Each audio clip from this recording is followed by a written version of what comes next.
Comment la médecine a changé après le retour des talibans? Il y a 5 ans jour pour jour, les talibans ont repris le pouvoir en Afghanistan.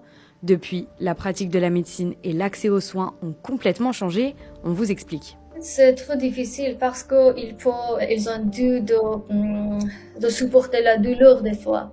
Le 15 août 2021, les talibans reprennent Kaboul, la capitale, 20 ans après avoir été chassés du pouvoir. Depuis, le pays est plongé dans une grave crise économique, avec plus de 80% de la population vivant sous le seuil de pauvreté.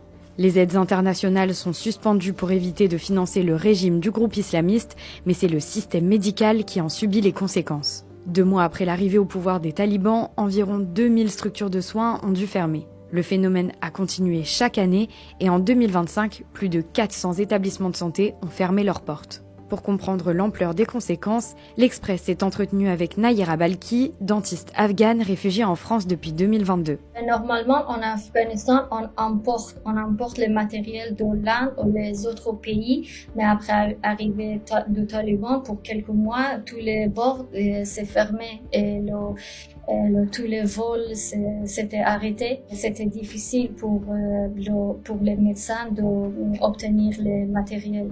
À cause de la crise et des fermetures de centres de soins, des anciens médecins se retrouvent sans emploi et à la rue. Les médicaments deviennent également trop chers pour les patients qui peinent déjà à se nourrir. Les talibans mènent aussi une politique très sévère à l'encontre des femmes, avec plus de 50 décrets restreignant leur liberté, comme l'interdiction de se présenter devant un inconnu, de sortir seule ou d'aller à l'école après 12 ans. Les femmes sont maintenant uniquement soignées par des femmes.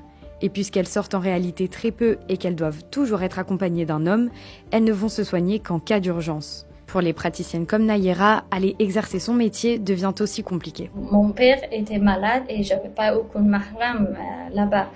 Et c'est pour ça que j'ai resté à la maison et je pouvais pas sortir et j'ai perdu mon job. J'ai étudié pendant 6 ans, j'ai fait beaucoup d'efforts.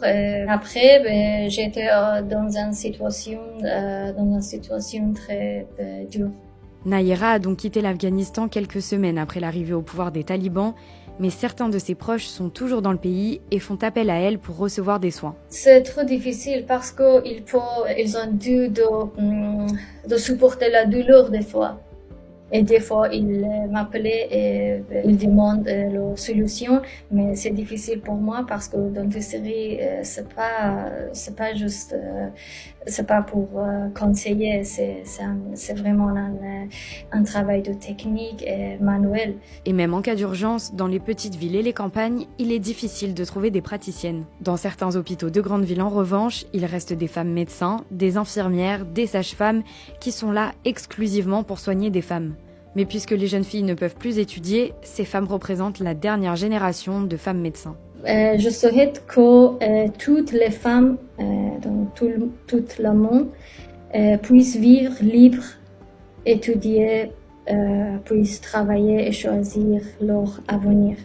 Qu'elles puissent travailler dans le domaine qu'elles aiment et qu'elles ont choisi. Pour en savoir plus, rendez-vous sur le site de l'Express.